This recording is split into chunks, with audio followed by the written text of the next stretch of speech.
What's up, everybody? Welcome back to video number 5 on the channel. This is our bittersweet last video here. Let's jump right into it. I've talked a lot about cars throughout the quarter, and today I will be telling you a little bit about each group that you're probably going to see at a car meet, and some of the stereotypes about them, what they're all about, and what to expect from them if you ever see them at the car meet that you decide to go to. So sit back, grab some popcorn, and enjoy the video about each of the big groups you're going to run into at a car meet. Alright, so the point of today's video is to hopefully get you kind of acquainted with the big groups of the car community and car world, so that hopefully if one day you decide to go to a car meet, you'll be kind of up to speed on everything and understand a little bit about each thing so you don't feel totally lost. So let's start with the stance boys, stance guys, stance community, whatever you want to call them. The stance guys are the ones, and I'm going to be referring to a lot of groups as guys frequently. I don't just mean guys, girls can be a part of them too, obviously, but that's just how we talk in the car world a lot. So the stance guys are often as low as can be. I've brought pictures for each group so you can kind of see what we're working with here. Stance boys, stance guys, they're the low ones. They want their cars as low as possible, and they want to have a lot of camber. Camber is that wheel at an angle like you see there. So stance guys are the low guys. They're calm, they usually roll in big packs, and there's a lot of misconceptions about the stance guys, and people oftentimes make fun of the stance guys because their wheels are tilted out, because they're so low they can't drive over speed bumps, and people just don't understand stance guys.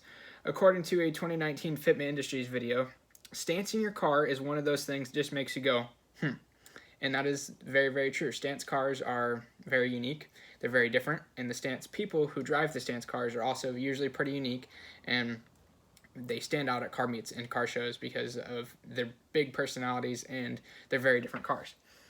Moving on to a group that oftentimes gets confused with the stance guys is the drift guys. So the drift group is oftentimes considered the moving car show. Drifting is about going fast, entering a corner sideways, and having your wheels spinning while you're going sideways around the corner, and it's called drift. So the drift guys are oftentimes confused with the stance guys, like I said, because they're usually pretty low and they have camber, but the camber is useful. It's for helping corner. And usually drift cars are a lot like stance cars, except for they're usually not as pretty.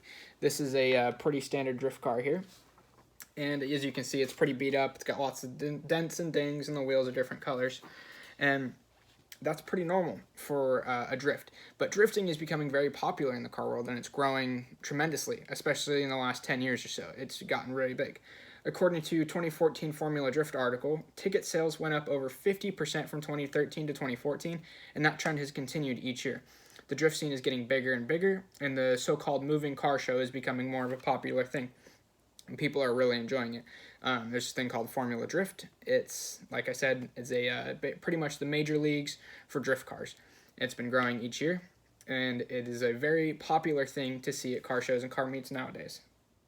Alright, moving on to the next group of people you will see at a car meet is the track/exotic guys. So these guys are all about going around a track as fast as they can, setting lap times, and doing the best that they can to beat their friends.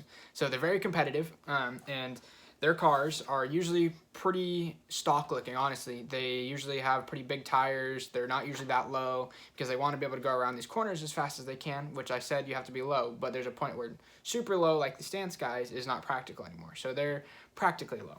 So this is your pretty typical track car here. It's set up to go fast around corners on a road course. Now, a road course is a track that simulates road conditions. So it's got uphill, downhill, tight corners, looser corners, off-camber corners, all sorts of things like that. And I say track/exotic because a lot of times exotics are rolling with the track guys. Because, like I said in my last speech, according to a 2020 Formula One dictionary article, center of gravity is a big part of taking corners fast. And a lot of exotics nowadays have mid-mounted engines. So the engine, instead of being at the front of your car, is in the middle of your car, keeping the weight in the middle and down. And that's a key part of taking corners fast, like I said. So you'll see these guys at meets oftentimes arguing about lap times and bickering with each other, trying to figure out who's the best.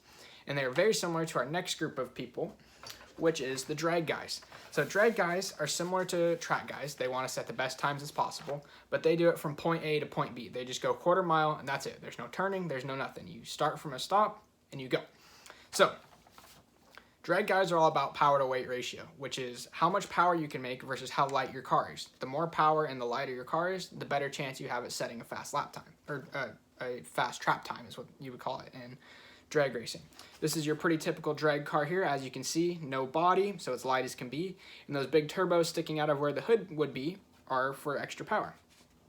So, according to the drag king himself, Cletus McFarland, in 2018, in a video that he put out, about every 100 pounds you can shave off usually shaves off about 1/10 of a second off your quarter-mile time, which is what most guys live by in the drag world. They try to shave off as much weight as possible, like I said, while still making as much power as they possibly can.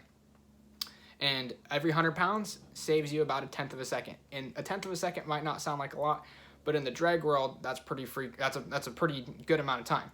So you won't frequently see these guys at meets. They're oftentimes at home in their garage fine-tuning, and they like everything to be perfect, just right on, and they think that every little nut and bolt that's loose is going to shave time or add time to their quarter-mile times.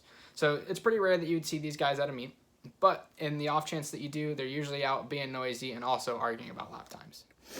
All right, one more car group here, and then we'll move into the off-road stuff. The last group of guys that you might see at a car meet is the rally guys. Now, the rally guys are a very unique group of guys because they are crazy. These guys drive 100 miles an hour down crazy skinny dirt and gravel roads, trees on either side. One mistake could be a fatal mistake. There's no room for error with these guys, which is why they are so unique, because they have co-drivers.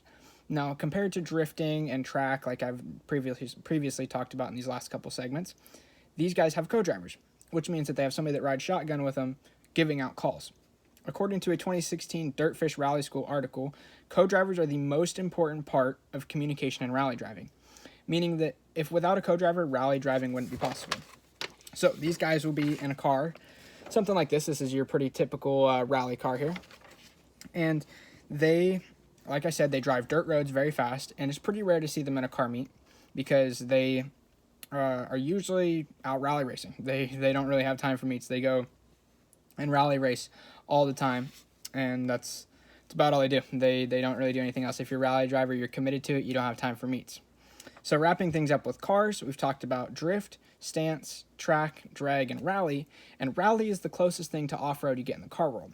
So let's move into the off-road world. Now, I also really love off-road stuff, and I go to a lot of off-road meets. So in the event that you go to an off-road meet, these are the three big groups you're going to see. We'll start with Jeeps. Jeeps are a very unique group. Everybody's seen a Jeep. Everybody knows what a Jeep is, regardless if you're a car guy or not. So here's a pretty average Jeep build that you might see at a meet.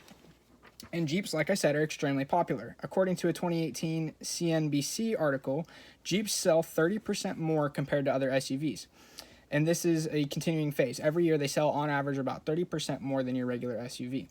And like I said, Jeep guys are also unique. Jeeps are unique in the sense that they all love each other a lot. And it's very strange. You don't know these people, and I've talked about before how the car community is very tight-knit, but Jeep guys are like tight-knit and then some. They don't know these guys. Even if you drive a stock Jeep, you're automatically friends with another Jeep. And this is how it always is. Jeep guys are always waving at each other. They're always saying hi to each other at meets. And if you're at a Jeep meet or an off-road meet and you see a group of Jeeps, they're going to be huge. And you're going to think that they're all related because of how tight-knit they act with each other. Jeep guys are super cool. They all love to talk about their Jeeps. So if you see them, don't be afraid to walk up and talk about Jeeps with them. And they get kind of a bad rap because they like to talk about their Jeep so much. So if you meet a Jeep guy, you're probably going to know he's a Jeep guy before you even see him in a Jeep because he's going to tell you all about it. The next group you'll probably see at a truck meet or off-road meet is the SEMA guys, or the SEMA trucks. Now, SEMA trucks are kind of like the stance guys of the truck world. Their trucks usually look something like this. They're big, their tires stick out a lot. They are very clean. They're neat freaks. So if you see them at a meet, they're probably cleaning their wheels more likely than not because they're obsessed with cleanliness, and cleaning their wheels especially is something they take a ton of pride in. You're probably wondering why they're called SEMA trucks. That's kind of an odd word. Well, SEMA is a big meet down in Las Vegas each year. According to SEMA.org in 2020, the show started in 1963 with just 100 booths, and now in 2020 has over 2,000 vendors each year. So basically vendors of big companies go and try to sell their parts to shops and consumers so that these people use their parts to build their trucks annually. And people bring their trucks down with the listed parts from a lot of different companies, and they all get together and build one truck, and then they display it in one of the booths so people buy their products. The next big group you'll see at an off-road or truck meet is probably the wheelers, and they can be summed up with one simple phrase, and that is, I like to party. Wheelers are the party animals of the off-road group.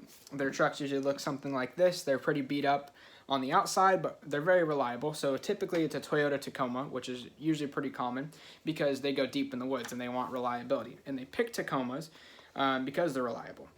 According to a 2017 Consumer Reports article, the Toyota Tacoma has a reputation for reliability and a 5 out of 5 star on reliability test year after year.